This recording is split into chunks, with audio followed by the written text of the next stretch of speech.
Hey there, welcome back to Tim Talks Cooking. Today we are talking chocolate chips, my friends. You heard me right. That's sugar-free chocolate chips. And I'll tell you what, ever since the last time I bought sugar-free chocolate chips, I've said to myself, I've got to learn how to make these more cheaply. I bought some online, and I think for an 8-ounce bag I paid about, was it $9? Was it $11? It was too much. Anyway, I'm going to show you how to make them really cheap today and really, really easy. Let's get started. You only need 2 ingredients to make really great sugar-free chocolate chips at home, and this is so easy, you're not going to believe it. Starts off with 4 ounces of 100% cacao, unsweetened chocolate. Next you need a sweetener, of course. I'm going to use 1.5 teaspoons of powdered stevia. You could also use 3 tablespoons of erythritol or Truvia or Swerve or something like that. I find that they don't dissolve well and you end up with chips that are a little crunchy. They're pleasant and delicious, but they're not smooth like regular old chocolate chips. You're also going to want a pastry bag with a really small tip or a gallon-sized Ziploc bag that you can cut the tip off of. You're going to need a sheet of parchment paper as well when you pipe them out. And the first thing that you're going to do here is chop up your chocolate. We're going to just make it easier for this to melt because of course we have to combine this with the sweetener. Just cutting it apart with a chef knife. There are a couple of ways you can melt your chocolate. You could of course use a microwave and do it in bursts of 15 or 30 seconds and give it a stir now and then.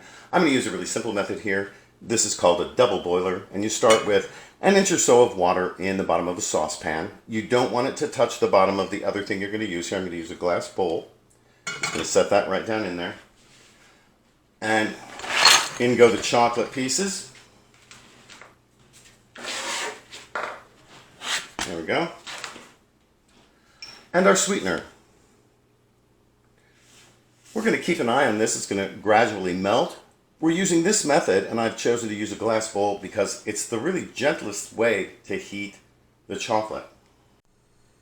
After a few minutes, you can see my water is simmering and the chocolate is beginning to melt.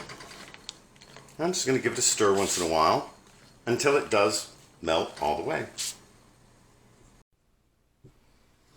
As you can see, this is now completely melted. I've turned the fire off, and this is a great time to check for sweetness.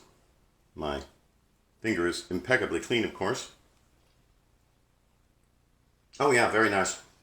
You could also add some more powdered stevia at this point if you like it sweeter. Now, as you might imagine, melted liquid chocolate is not something we can pipe out of a pastry bag efficiently. That's going to be a mess. And so I've prepared an ice bath here. It's just some ice with some water in a bigger bowl. And I'm going to set the other bowl inside of it. After heating it up like this, we're going to bring the temperature back down so that our chocolate becomes thick enough to put into our pastry bag and pipe out into chips. You could, of course, put yours in the refrigerator or the freezer for a little while and just check it once in a while. My chocolate's finally at the consistency I want, and so now it's time to put it in the pastry bag. Not really a big deal. Here's our pastry bag with the tip on. I'm going to turn it inside out so we have an opening as near to the tip as possible, and then we're just going to use our spatula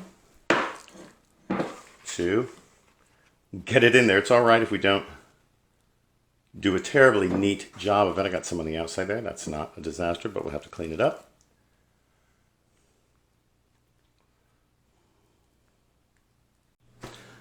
Here you can see I've started to make my chocolate chips. This chocolate is a little bit liquid. And here's how I do it. I give it a squeeze, release, lift up. Squeeze, release, lift up. And I'm going to continue on until I've finished with all my chocolate. And here's what we end up with after piping them out. Kind of cool, right? Now I've got some that are different shapes. You can see the chocolate was probably at different temperatures when I did this, so it flowed more easily or less easily in some places. But I think these are pretty cool. I'm going to let these harden at room temperature for about another hour or so, and then I'm going to put them in an airtight container.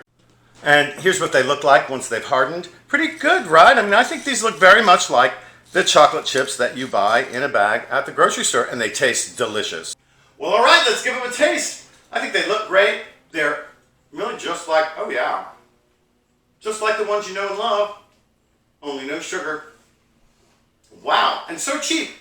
This cost me, I bought really good chocolate for 4 ounces, $2.63, plus the sweetener, which really was kind of negligible. Compare that to $9 for 8 ounces or $11 for 9 ounces. I can't remember what I paid, but it was a lot. Anyway, hope you like this recipe, and I hope that you try it. I also hope that you will like, share, especially on Facebook, comment, and subscribe to my channel. Helps my channel grow, and it helps you find my videos, especially if you click on that notifications bell. Thanks for watching us here today at Tim Talks Cooking. We'll catch you next time.